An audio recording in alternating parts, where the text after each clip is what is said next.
aplauso coletivo é o que mantém essa máquina funcionando, e isso é assustador. Verdade, Renata, mas adultização e sexualização, quando nós estamos falando de crianças, né, é perigoso sempre, mesmo quando não tem multidão assistindo. Eu acho que essa é uma denúncia muito grave aí que o Felca fez, aliás, eu quero já de saída dizer da minha admiração pelo gesto do Felca. Ele sempre foi combativo, né, comprou brigas aí muito grandes, mas essa agora eu quero expressar meus cumprimentos a ele, porque ele conseguiu, com um trabalho bem consistente, viralizar e suscitar uma conversa muito importante, muito importante. Então, parabéns a ele, e que ele tenha, continue com a sua segurança preservada, né, com a sua vida preservada, num mundo de tanta gente má, né? Jesus nos disse que estávamos como ovelhas no meio de lobos. É isso aí mesmo. José Newton, depois do sermão de domingo, não assisto mais aos cortes sem ver o todo. Mudou toda a minha percepção, valeu. Eu falei domingo, não fica no corte, assiste tudo, porque uma frase fora de contexto faz você chegar a uma conclusão que não era pretendida. Os cortes, eles fazem bem, mas eles também têm um potencial de fazer o mal. Então, sim, inclusive os cortes, eles deveriam ser uma porta de entrada para o sermão todo, né? É muito difícil a gente fazer um raciocínio completo em 30 segundos, 1 minuto, né? Principalmente extraindo isso de uma fala que tem uma lógica coerente do começo ao fim. Pelo menos eu espero que os meus sermões tenham lógica coerente do começo ao fim.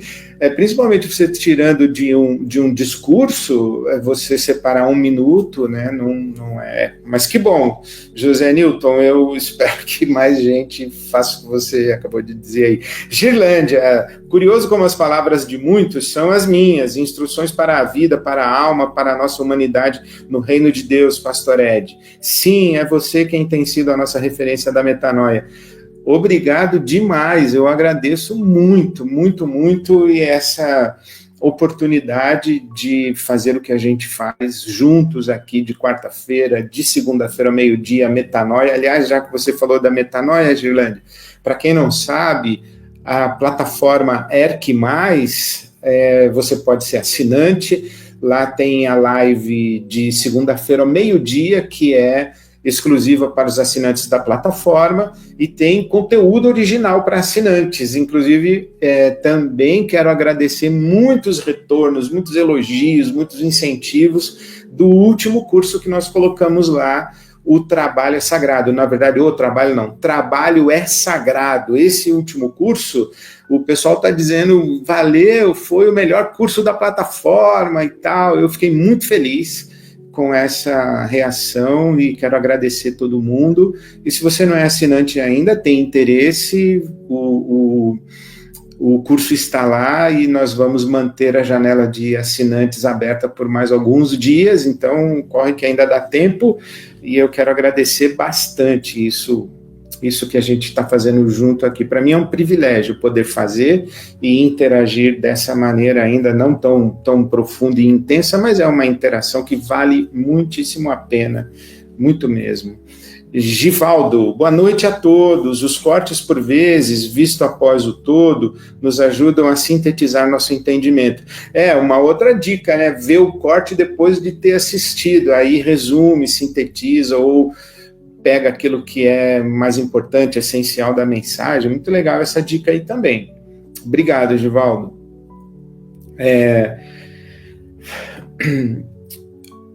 Bruce, Bruce, boa noite, Bruce. Estou mencionando isso diante da possibilidade de contribuirmos inconsciente para essa tragédia sem percebermos. Pregadores mirins.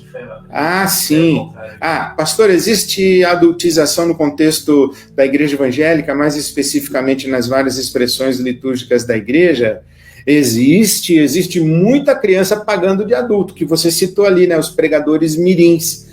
Parece bonitinho, parece até espiritual, parece do Espírito Santo, mas essa doutrinação infantil, essa catequização infantil, a criança ainda não desenvolveu a capacidade de reflexão, não desenvolveu a capacidade de correlação das realidades, ela não tem repertório, ela não tem repertório cultural, ela não tem repertório linguístico, ela não tem repertório emocional, ela não tem repertório espiritual. A criança é criança, a criança ela precisa ser cuidada. Existe uma participação das crianças no ambiente religioso que é a participação das crianças enquanto crianças. Mas agora, quando a criança é colocada no lugar do adulto, essa adultização, isso é muito pernicioso e faz mal para todo mundo, no meu entendimento. Thaísa, boa noite, pastor Ed, Dani. O pecado capital da inveja que o senhor abordou no último Metanoia é muito presente nesse tema de hoje, concorda? Sim, concordo, porque... Por quem que a gente concorda, hein, Thaísa? Que a inveja está presente no tema de hoje. Na condição humana ou na denúncia do Felca, da adultização, da erotização, da sexualização? A inveja do quê, né? Ou da máquina de consumo das redes, que desperta a nossa inveja, a nossa cobiça. Dá para fazer um monte de relação aí, você tem razão, sim. Não sei do que você está falando especificamente, mas sim, tem. Bastante. Hugo, Ed, no final da semana, eu e a minha noiva faremos 1 ano de relacionamento. Vamos comemorar indo na IBAB, onde fomos no nosso início. Te ouvir nos ajuda muito e é rotineiro. Somos de Indaiatuba. Olha, se vocês estiverem lá, domingo eu estarei pela manhã, e se vocês estiverem lá, eu faço questão de dar um abraço em vocês e cumprimentá-los aí pela celebração de 1 ano de relacionamento. Aí você, Hugo. Valeu, bem-vindo. Anete, eu também achei a série do trabalho muito boa, fiz inclusive uma série de reportagens a partir dela e citando o pastor Ed como fonte. Que legal, obrigado, fico feliz. Depois, se puder ver a sua reportagem, eu gostaria também de ver o seu trabalho. Fico muito feliz, Anete, obrigado. Dani, vamos lá? Vamos ao papo dessa noite? Ai, que medo, viu? Mas se o Felca teve coragem, nós vamos ter também. Vamos falar sobre essa coisa toda, né? Adultização, erotização, sexualização, a denúncia de pedofilia, o que tem de denúncia ali. Eu confesso que eu não assisti tudo. Já confesso. Eu acompanhei todo o debate e deixa eu sentar aqui para ver o que é isso, ouvir, entender o que está acontecendo, e eu não consegui assistir tudo, por uma questão, em primeiro lugar, de tempo. Não deu tempo para mim, mas principalmente porque eu acho que eu fugi de ter tempo para assistir tudo. É muito pesado, é muito indigesto, mas é muito necessário. Então, mais uma vez, minha solidariedade, meus cumprimentos ao Felca. E é claro, estou acompanhando toda essa discussão e tem muitas camadas nisso que foi denunciado, né? Que não é só a questão da adultização na dimensão da sexualização e erotização e da indústria diabólica, maldita, maligna da pedofilia, mas também dos mini empreendedores, mini coaches, sabidos de... É impressionante, essa adultização também faz muito mal. Olha, uma das coisas mais interessantes que eu ouvi foi uma psiquiatra, que eu vou dar um nome daqui a pouco, aliás, eu já vou dar já, falando, ela disse algo muito interessante, que ela é psiquiatra, é chefe da cadeira da Santa Casa, e ela disse que as doenças psiquiátricas, na verdade, são doenças pediátricas. Olha isso. As doenças psiquiátricas são doenças pediátricas, porque elas têm a ver com o neurodesenvolvimento na infância.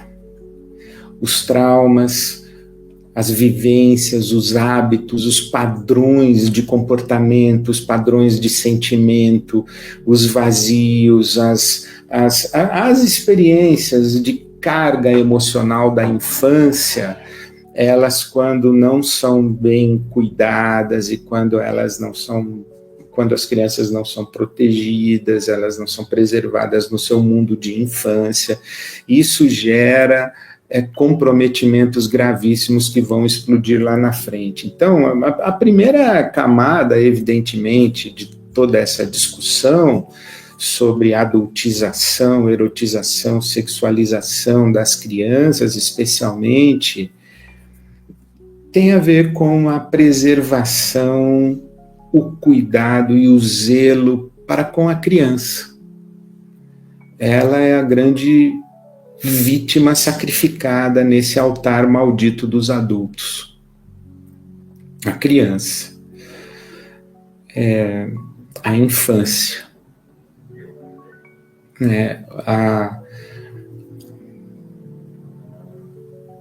A maneira como uma sociedade trata as suas crianças diz muito dessa sociedade. Diz muito da nobreza, da grandeza, da beleza, da ética dessa sociedade. Por que não dizer da espiritualidade dessa sociedade, a maneira como a sociedade trata as suas crianças, né? E veja que essa erotização e sexualização da infância normaliza a objetificação do ser humano e a objetificação da criança.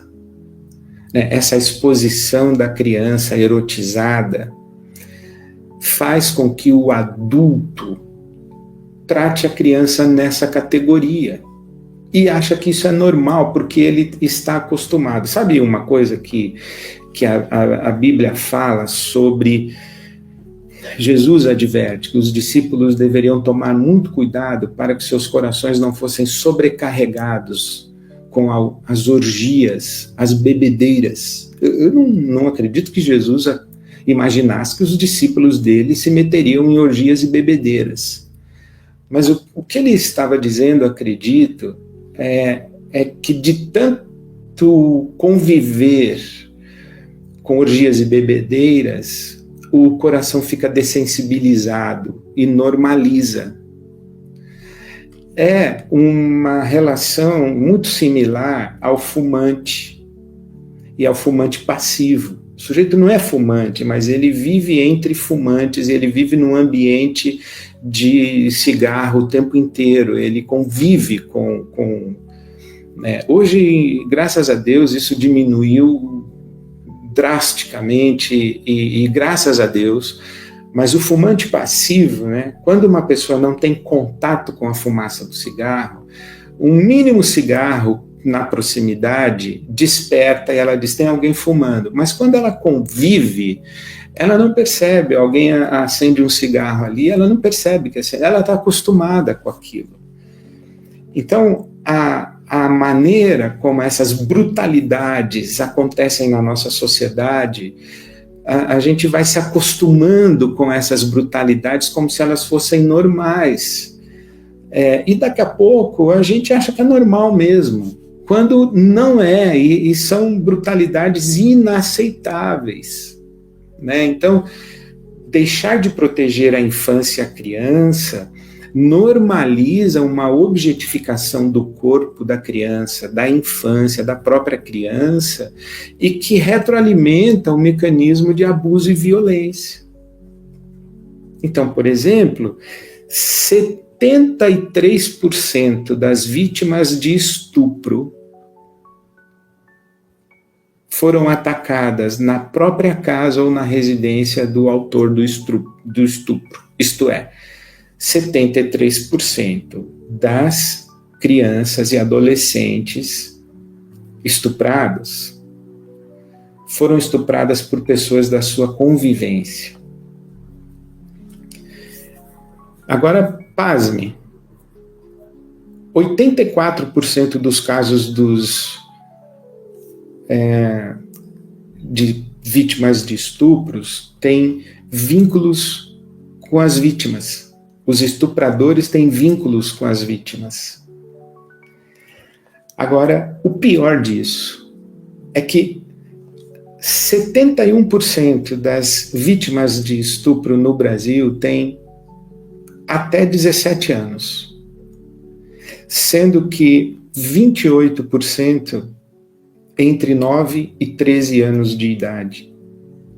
As crianças são as principais vítimas, crianças e adolescentes são as principais vítimas de estupro no Brasil. E agora um número mais aterrador é que, por hora, no Brasil, 7 crianças ou adolescentes são estuprados. 7 estupros de crianças ou adolescentes por hora no Brasil. Então, dados da Secretaria de Segurança Pública do Distrito Federal. E aí, essa indústria maligna que expõe a criança dessa maneira, coloca em risco não apenas a própria criança que está objetificada, erotizada, sexualizada, como as outras crianças, como todas as crianças, em todos os ambientes. Então, a primeira camada, evidentemente, é a nossa indignação quanto àquilo que estamos fazendo com a infância e com as crianças do nosso país. E isso deve causar em nós horror e impulsos de providências e diligências. Uma outra camada que eu queria observar é que no vídeo do Felca ele fala bastante do algoritmo. Inclusive, ele é muito didático de como rapidamente, dependendo do coraçãozinho que você aperta lá, se você curte, se você vê, logo chega, começa a entrar no seu feed, começa a entrar no seu Instagram, começa a entrar na sua plataforma, conteúdos absolutamente semelhantes. Você pode educar o seu algoritmo para que ele mande para você o que interessa para você. Quem se interessa por luta, quem se interessa por futebol, quem se interessa por receita, dependendo do que você se interessa, chega e você sabe disso daí. E a gente trata o algoritmo como algo que que tem um escritório em algum lugar do mundo que faz o cálculo de como organizar o algoritmo para gerar toda essa todo esse horror que a gente vê nas plataformas digitais. Primeiro, tem mesmo. Tem. Eu hoje acompanhei o Calma Urgente, que eu inclusive recomendo, o podcast, do Bruno Torturra, o Gregório do Vivier e a Alessandra Rufino, eu recomendo para você, e eles estavam comentando sobre essa propaganda, esse marketing que foi feito da American Eagle com a Sydney Sweeney. E um marketing racista, higienista, né? Em campanha, o presidente Donald Trump disse que os genes criminosos são herdados dos pais e que a América estava com muitos genes ruins. Isso é um discurso higienista, né? E aí vem uma mulher loira dizer que eu tenho bons genes e jeans azuis, por causa dos olhos azuis. Jeans e jeans é a mesma coisa, são jeans de calça jeans e genes. A pronúncia é a mesma, jeans e jeans. Eu tenho good jeans e blue jeans. É um discurso racista e higienista. É caso pensado para conquistar mercado, para vender, mas não é só vender calça jeans. É vender uma ideia, é vender uma proposta de sociedade, é vender um conceito, é vender um modelo de civilização, é vender um mecanismo de segregação social. Não tem nenhuma inocência nisso daí. E vai parar na boca do vice-presidente, o J.D. Vance. Não tem inocência. Então, existe, sim, orquestração e manipulação de algoritmo. Mas eu penso também que o algoritmo, ele ganha vida própria a partir de um momento. Ele ganha vida própria, ele sai do controle, sai da mão de quem o imaginou, de quem o programou, de quem o criou. É um monstro que ganha vida própria. E ele é alimentado pela massa. Ele é alimentado pelos cliques, seus e meus, pelo que o coletivo social aprova e desaprova, tem interesse e tem desinteresse. E ele funciona, o tal do algoritmo, muito próximo do que eu entendo que é esse conceito da potestade. O que é uma potestade? Uma potestade é uma coisa que funciona como se fosse um ser humano. Ele age, essa coisa tem uma inteligência, tem um afeto, tem um propósito, cobra fidelidade. Por exemplo, quando Jesus diz, olha, ninguém pode servir a Deus e ao dinheiro, porque ou vai agradar a um e desagradar o outro, né? Ninguém pode servir a Deus e a Mamon. O que é Mamon? Mamon é dinheiro elevado à categoria de Deus. Dinheiro elevado à categoria de Deus se torna um ídolo. E esse ídolo cobra, exige ações, atitudes, compromissos. Esse ídolo organiza mundo. O Mamon, ele não é uma pessoa, mas ele tem vontade, ele tem ideia, ele tem sugestão, ele conversa com as pessoas. Por exemplo, você não liga para o Congresso Nacional, você não liga para a Câmara de Deputados, você liga num escritório e tem um ser humano que atende, mas quando diz assim, o Congresso Nacional, quem chega no Congresso Nacional se corrompe. Todo político se corrompe quando chega em Brasília. Quer dizer, tem uma potestade em Brasília, que a vontade individual é sequestrada pela vontade da potestade, porque quando está todo mundo junto, por exemplo, quando um sujeito está numa arquibancada de futebol, no meio da torcida organizada, ele faz coisas que sozinho ele não faria. Depois ele se vê na televisão e ele diz, o que eu fui fazer? Por quê? Porque ele estava no coletivo. Então, essa potestade ganha vida própria e controla comportamentos, exige posicionamentos e sequestra consciências individuais. O algoritmo funciona como uma potestade, né? Uma potestade maldita, e que tanto ganha vida própria que a massa que fica clicando e programando as imagens, os conteúdos que quer receber, essa massa, ela acaba transformando aquilo que é bom em algo pernicioso, perigoso, destrutivo, deletério. Então, por exemplo, uma Câmara de Deputados é uma coisa boa.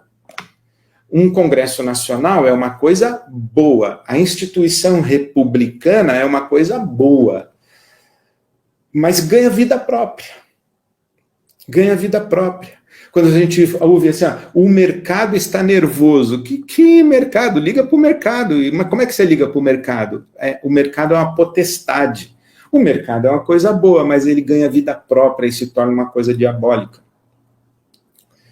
É isso que é interessante, que você postar o vídeo da sua criança, do seu sobrinho, da sua sobrinha, seu filho, sua filha, seu neto, sua neta, dançando numa festinha de aniversário com outras crianças, que é uma coisa boa, uma festa familiar, uma brincadeira num ambiente seguro da sua casa, da sua família, num ambiente familiar, saudável, protegido, tal, quando cai na mão do algoritmo que ganhou vida própria, animado por uma massa que a gente não controla, essa imagem, ela se torna um instrumento de destruição, coloca em risco quem está na imagem, coloca em risco o ambiente de quem está na imagem, coloca em risco, inclusive, outras crianças que nem na imagem estão. Então, eu penso que essa coisa do algoritmo, das plataformas digitais, das redes sociais, isso aí tem funcionamento de potestade. E tem uma potência maligna que eu não sei se o pessoal se dá conta. Os que se deram conta estão ganhando muito dinheiro e estão causando muito estrago e estão desenvolvendo mecanismos de controle das massas. Mas eles já se deram conta. Nós é que precisamos prestar atenção nisso. E mais uma vez, o vídeo do Felca presta esse serviço e ajuda a gente. O que eu quero dizer é que o algoritmo que ganha vida própria, ele não tem uma relação de causa e efeito direta, porque onde o ser humano entra, pode ter certa dimensão de previsibilidade, probabilidade, plausibilidade, mas exatidão de que se eu fizer isso, vai acontecer aquilo. Onde tem ser humano, tudo pode acontecer. Agora, outra camada que eu queria chamar a sua atenção para essa questão da adultização, erotização, sexualização das crianças a partir de imagens que não são necessariamente maldosas, né? Nem todo mundo que posta uma menininha, um menininho com trejeitos sensuais, porque na cabeça deles não tem sensualidade, né? Então, por exemplo, não existe prostituição infantil. Criança não se prostitui, criança sofre abuso e violência. Não existe prostituição infantil. A criança é vítima do adulto que tem consciência do que está fazendo, né? Então, essa postagem de uma criança com trejeitos sensualizados não é necessariamente um ato maldoso da vovó. Ela pode até achar engraçadinho. O vovô achou engraçadinho, o titio, o papai, a mamãe quer exibir para não sei quem, quer fazer com que as pessoas da família acompanhem, mas é sensualizado. E hoje não é possível mais que nenhum adulto alegue ingenuidade, eu não me dei conta. Não, tem que se dar conta de que não é razoável, não é legítimo. não tem a menor graça, não é simpático perguntar para uma criança de 5 anos se ela já tem namorado. Não é. Criança é criança. Essa forma de tratar criança com as lógicas, com as patologias, as paixões do mundo adulto, isso prejudica demais as crianças. E a pergunta que a gente faz é por que os pais fazem isso? E por que os pais fazem isso de caso pensado? Como na denúncia que o Felca fez, adultos assinam termos de autorização para que seus filhos sejam explorados com imagens erotizadas e sexualizadas. Por que os pais fazem isso com as suas crianças? De onde vem isso?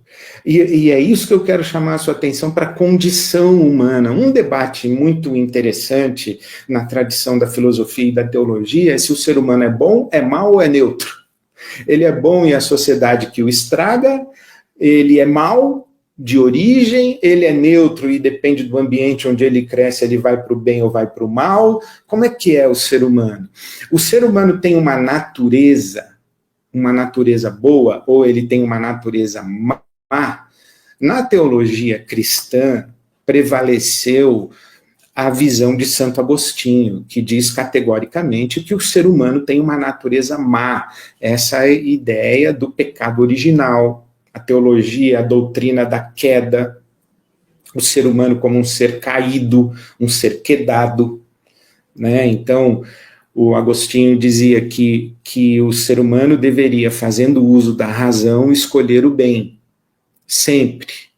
Mas tendo feito uso da razão para escolher o mal, o castigo que ele sofre é perder o controle da razão e tornar-se incapaz de resistir ao mal. Porque ele fez mau uso da razão, ele perde o controle da razão.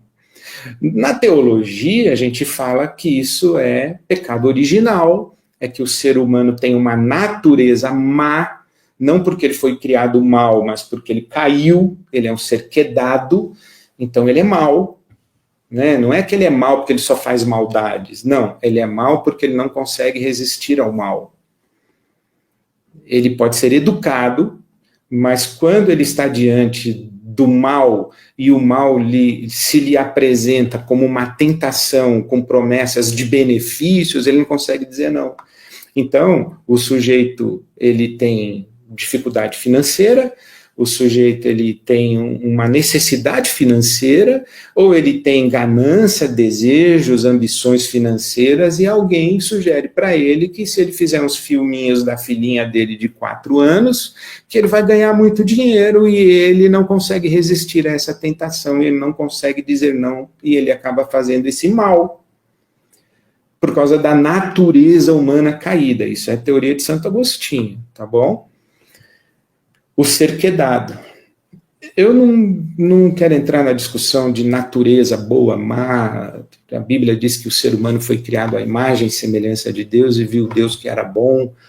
Eu prefiro usar a expressão que não é natureza humana, é condição humana. Qual é a nossa condição humana? Eu penso que a teoria de Santo Agostinho, quando ele fala de natureza, eu penso que ela é empiricamente comprovada. Nós, seres humanos, somos capazes de maldades, monstruosidades, de crueldades. Né? Nós, seres humanos, nós temos dentro de nós alguma coisa que nos leva para lugares muito sombrios, para lugares muito destrutivos, né? E autodestrutivos. Se no mundo da teologia a gente fala em pecado original, vamos para o mundo da psicanálise, vamos para Freud. Freud diz, olha, você não é dono da sua consciência e da sua vontade.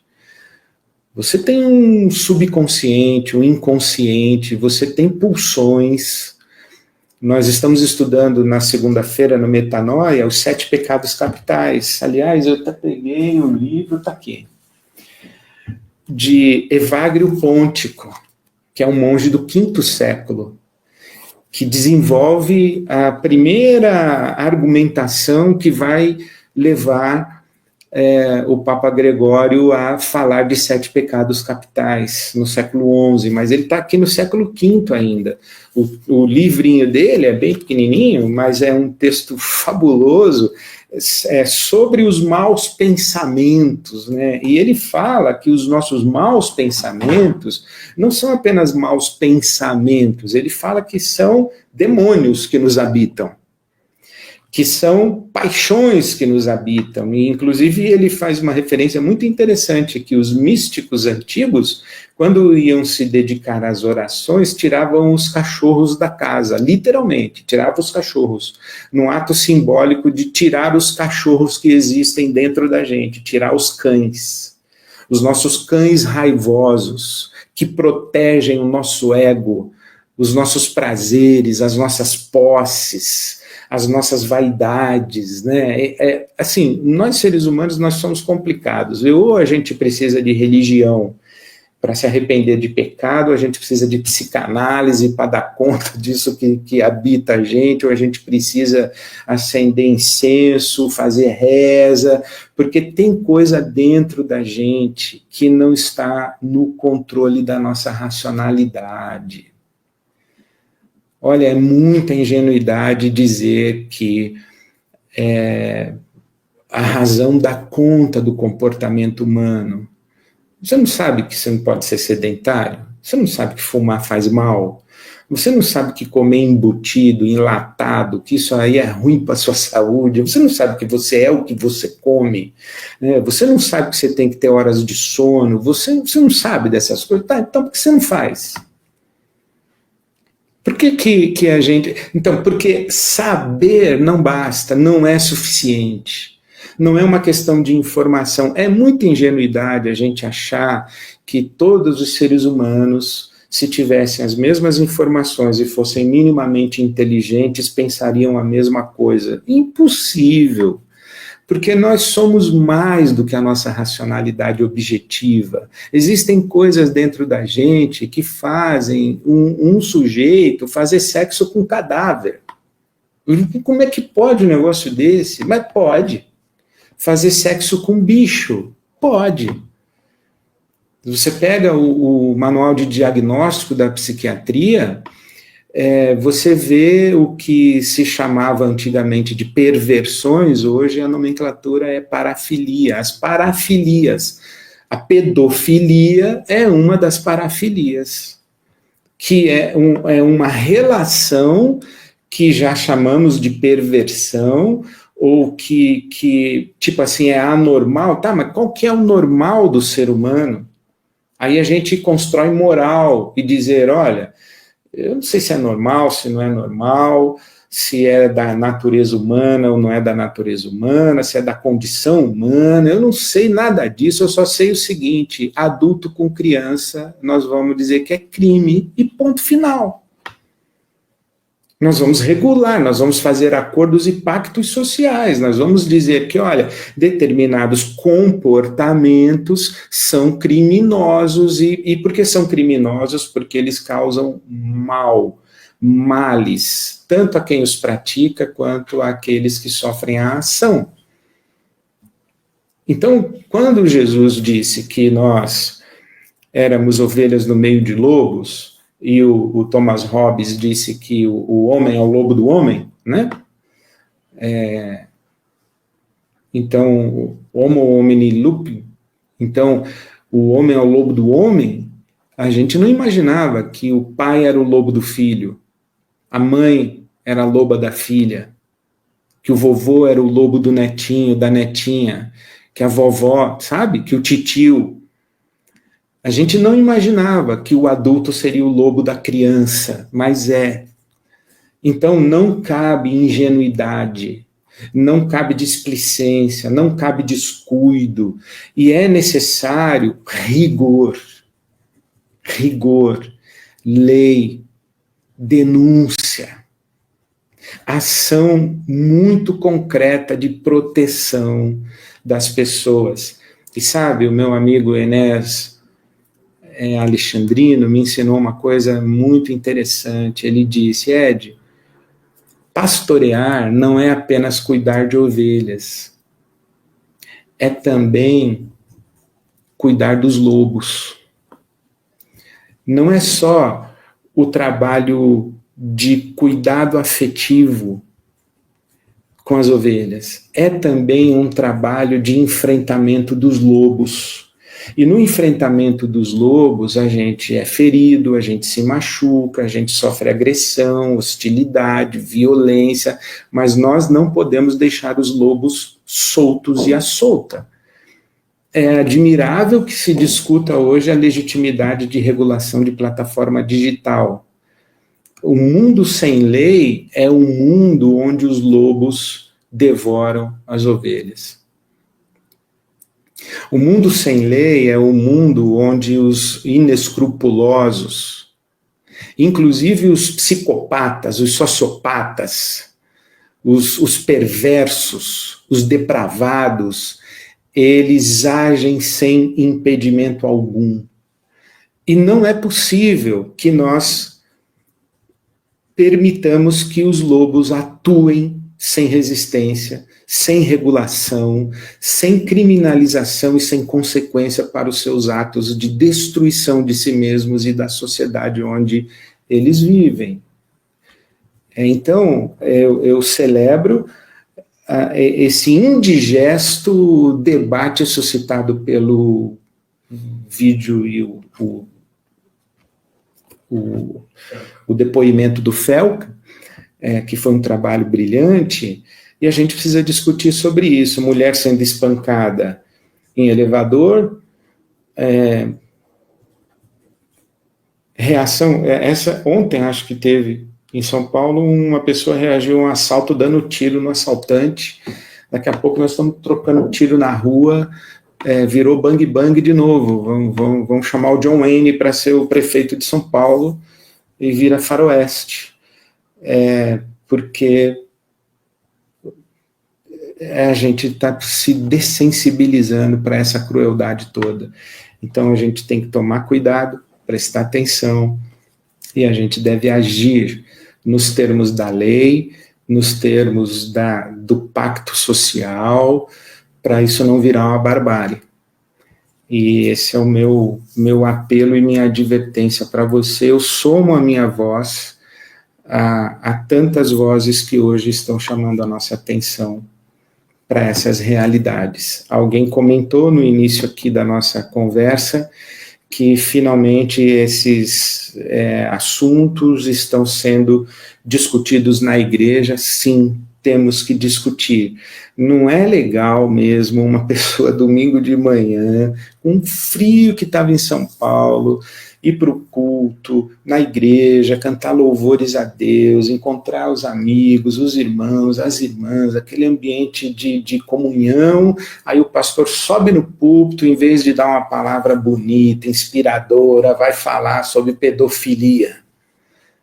Mas a gente tem que falar, porque a gente, de tanto falar sobre circuncisão e incircuncisão, ficar discutindo a diferença entre regeneração e santificação, ficar discutindo milenismo, pré-milenismo e pós-milenismo, arminianismo e calvinismo, teologia fundamentalista, dispensacionalista. As crianças estão sofrendo abusos dentro de casa, as mulheres estão apanhando dos seus maridos, que são perversos, vestidos de terno e gravata com a Bíblia na mão, e a gente tem que falar isso. E que bom que chegou o dia que nós estamos falando. Eu termino dizendo que as pessoas dizem, eu concordo, são dias sombrios, dias feios, mas sabe o que eu acho? É que também eu aprendi com meu irmão querido Manuel José, hoje mora no céu já, foi juiz, desembargador, foi um homem brilhante, piedoso, ele dizia para mim: pastor, tudo que está nas trevas o diabo usa, quando vem para a luz o diabo perde o acesso.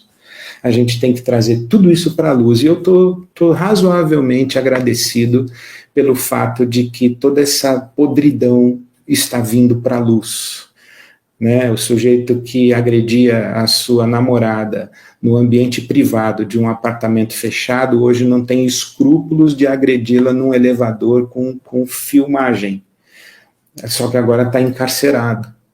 Então veio para a luz, e o que veio para a luz a gente toma providência e vai amadurecendo como sociedade e vai protegendo, especialmente as vítimas desses lobos todos. Que Deus nos ajude, que a gente tenha coragem de fazer o que precisa ser feito, que a gente sabe que tem que ser feito. Amém.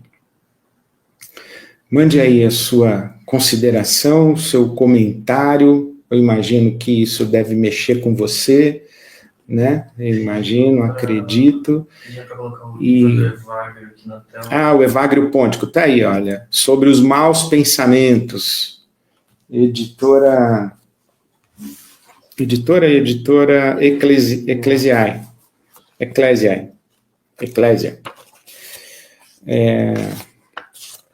Vale a pena.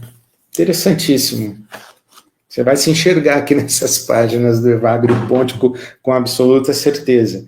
E como dizem os mestres da espiritualidade, da mística cristã, quanto mais você enxerga as suas sombras, o seu pecado, as suas paixões, as suas questões mal resolvidas, mais perto de Deus você está. Porque quanto mais perto da luz a gente está, mais a gente vê a sujeira. Você não quer ver sujeira? Se afasta, apaga a luz. Aí você não vê nada. Você vai se achar lindo no escuro. Mas quando você chega perto de Deus, você se enxerga e tem a oportunidade de fazer outros caminhos. Está desesperador viver e ver tanta aberração. Maranata, Poliana, verdade, né? A gente fica... você sabe, ai Deus que me perdoe no que eu vou falar agora, Poliana. É que o seu Maranata é assim, olha, ai, tomara que Jesus volte logo. Você sabe que eu não queria isso? Queria viver mais tempo, assim. Eu gosto da vida, do mundo. Eu queria que a gente fizesse um mundo melhor do que a gente está fazendo, né? Mas sim, a nossa esperança é que o mundo só vai ser melhor no novo céu e na nova terra. Maranata. Carla, boa noite. O Felca fez um excelente serviço como cidadão influencer. Fez mais do que esse congresso omisso. Há quanto tempo sabemos que isso existe? Eles sabem. Inúmeros deputados denunciam e nada fazem. É verdade, porque tudo isso aí movimenta muito dinheiro, milhões e milhões. E é aquilo, né, Carla? De fato, não basta a gente saber. Existem paixões na gente que impedem a gente de fazer o que a gente sabe que precisa ser feito. É isso. Mas o Felca fez um ótimo, excelente serviço como cidadão influencer, sim. E o Congresso está se mexendo, né? Está se mexendo. Tem que se mexer, não é possível, né, que não se mexa. Maria Gilma. Boa noite. Pastor Ed, sinto falta desse tipo de discussão em minha igreja. O pastor finge que não está acontecendo nada. Obrigado pela discussão. Pois e sabe que são as obviedades dos consensos, dos clichês, das frases constantemente repetidas, né? Que alguém disse que o problema não é a maldade dos maus, mas é a omissão dos bons, né? E quando quem enxerga se omite, e quem pode fazer alguma coisa se omite, os maus fazem sem escrúpulos, eles não têm, eles continuam fazendo. Mas olha, vamos suscitar essas questões aí nas nossas igrejas, né? Criar grupos, fazer uma roda de conversa, não precisa ser uma atividade oficial da igreja, chama seus amigos, vai, senta numa calçada, embaixo de uma árvore, em volta de uma mesa para um chá da tarde, um café e uma pizza, e abre a boca e começa a conversar sobre essas coisas, né? usa os momentos o ambiente da igreja como um ambiente de esclarecimento, de letramento, de mobilização, de autoproteção, de proteção coletiva, né? Vicente, sim, concordo com o senhor. Infelizmente, muitos acham que é um chamado de Deus e criam uma lógica perversa de adultizar as crianças.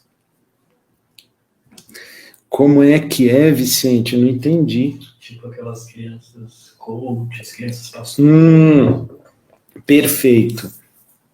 Acham que os pastores mirins foram chamados por Deus, né? E então, estou respeitando o dom do meu filho. Não, uma forma de respeitar o dom do filho e a vocação do seu filho criança é protegê-lo como criança, para que ele possa exercer esse dom na sua vida adulta, possa exercer esse dom na maturidade e desenvolver-se, né, como uma pessoa minimamente saudável, bem resolvida, para exercer o seu dom, para não chegar lá na frente como pastor de igreja, pastora e apóstola, bispo, e reproduzir as maluquices violentas que sofreu na sua infância, né? É isso aí. É uma lógica perversa adultizar crianças. Perfeito, Vicente, perfeito. Daniele, de novo, Daniele, estamos aqui, ó. A falsa moral também atrapalha demais o processo de identificação desses crimes de pedofilia, abusos e estupros. Nos identificamos com falas conservadoras que não correspondem à prática. A falsa moral. Eu fico tentando entender, tá vendo como é difícil a gente falar em duas linhas? Fico tentando entender aqui como é que alguém pode ter falsa moral em relação a pedofilia, abuso e estupro. Não tem como encontrar nada que justifique silenciamento diante disso, né? Que falsa moral proteger o evangelho, falar para a mulher abusada, estuprada dentro da igreja, para ela ficar calada, para não causar escândalo para o evangelho, não estragar a vida do pastor, o homem de Deus, que cometeu um deslize, e não denunciar, não, essa falsa moral aí é destrutiva, é diabólica. Você tem razão, Daniele. Felipe, boa noite, Felipe. Sensação de que estamos adultizando as crianças e infantilizando os adultos. Perfeito. Isso também, a infantilização dos adultos, já virou fala corrente da nossa sociedade, né? Dos pais, na sua insegurança e na sua carência, não exercem a função de pais porque querem ser queridos e amados pelos seus filhos. Aí se tornam permissivos, não disciplinadores, não reguladores do comportamento, não educadores, né? Porque isso é educar. Por quê? Porque não querem dizer não para os seus filhos, para as suas filhas. E outra, os pais que acham que se projetam como pessoas virtuosas. Olha como meu filho é inteligente, olha que pregador. Olha como minha filha é maravilhosa, olha como ela dança, como ela canta, como ela se expressa. E aí a gente vai exibindo, né? Mas, na verdade, não tem a ver com as crianças, tem a ver com as nossas carências, as nossas questões mal resolvidas que a gente vai projetando nas crianças para que, no que elas desenvolvem, a gente colha méritos que, na verdade, são verdadeiros deméritos. Loisidelli. Loise, boa noite, Zói. Como pediatra, me incomoda até o fato de um bebê virar produto, gastando tempinho precioso dele estar aprendendo a viver, conviver, brincar, interagir, precisa estar no Stories postando.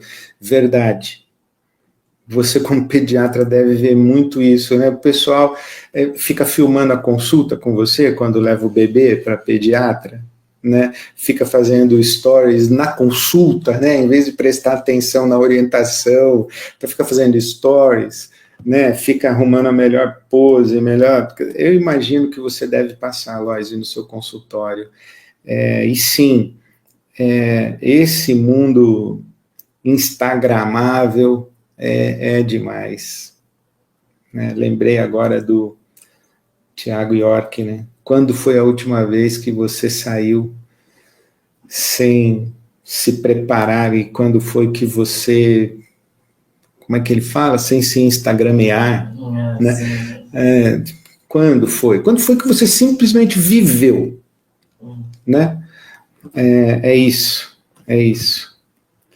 Claudete, eu tive uma boa infância, distante disso tudo, mas tenho muita preocupação com a minha neta de 9 anos, que vive nessa era tecnológica e adultizada. Responsabilidade do pai, da mãe, do vô, da avó. E aí, a gente também, como vô e vó, tem que arrumar umas tretas, viu? Se você observar seus filhos, suas filhas, expondo sua neta, tem que conversar no reservado. Filha, filho, deixa eu dizer o que eu estou enxergando e chamar sua atenção para isso, né? Quer dizer, não é pagar verticalmente, mas é nossa responsabilidade dizer, olha, eu estou observando esse comportamento que me preocupa, a gente tem que arrumar as confusão, tem que arrumar também, e eu acho que você tem razão de se preocupar, sim. Lauro, sou professor da infância e nas reuniões conversamos muito sobre o uso das telas e digo que o problema é nosso, dos adultos que influenciam as crianças com o celular o dia inteiro em nossas mãos. Verdade, também. A gente estabelece horário para o filho ver o celular, mas enquanto o dele está guardado na gaveta, o nosso está na nossa mão. É verdade, isso daí é muito sério e, aliás, a Austrália proibiu o acesso às redes sociais, às contas em redes sociais e plataformas digitais até os 17 anos de idade. 17 anos de idade. É grave. Uma última, Dani. Uma última. José Luiz Tolentino, faltava você, Tolentino. Pastor Ed, a cada situação, catástrofe, crime, guerra que essas plataformas representam, me vem à mente o livro de Abacuque, que são 3 capítulos que mostram a realidade que estamos vivenciando. E a queixa de Abacuque é muito interessante, né? Porque é que Deus, que é tão puro de olhos, ele diz, né? Como que o Senhor, que é tão puro de olhos, permite esse mal todo? Né? Por quê? E Abacuque é interessante, porque Deus diz a Abacuque que vai usar a Babilônia para disciplinar Israel, e o Abacuque diz, Babilônia, esses caras são pior que a gente, como é que você vai usar a Babilônia? Como é que você vai fazer um negócio desse? E aí o Abacuque diz, eu vou ficar quieto esperando a resposta de Deus. Eu acho que essa é uma boa forma da gente terminar a nossa conversa de hoje à noite, né? Diante de tanta desgraceira à nossa volta, a gente sim deve perguntar para Deus, e aí? E aí é o que fez o Luiz Gonzaga, né? Quando olhei a terra ardendo com a fogueira de São João, eu perguntei a Deus do céu por que tamanha judiação. Naquele tempo, era possível usar judiação, hoje não mais, né? De judiar, de judeu, fazer o mal ao judeu, judiar, não é mais adequado esse termo, né?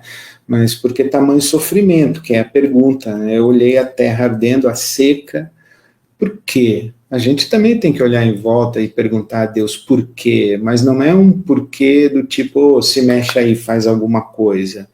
É um porquê dizendo, eu vou ficar aqui, aguardando a tua resposta, a tua voz, para eu saber como me implico, como me envolvo, como participo dos processos de manifestação de justiça e de paz no mundo em que eu vivo. Não é terceirizar ou jogar para a mão de Deus, é perguntar para Deus um caminho de sabedoria, de discernimento, para a gente poder reagir e agir no mundo em que a gente está vivendo, que a gente seja instrumento de justiça e de paz.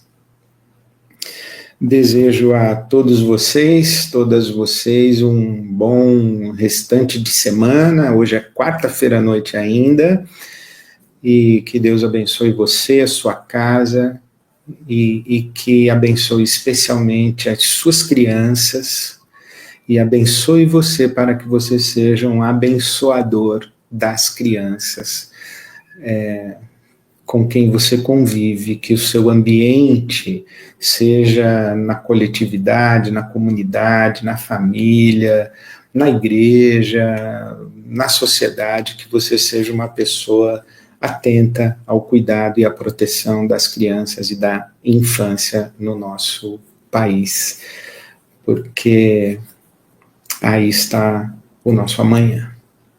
Um beijo no seu coração, Deus te abençoe.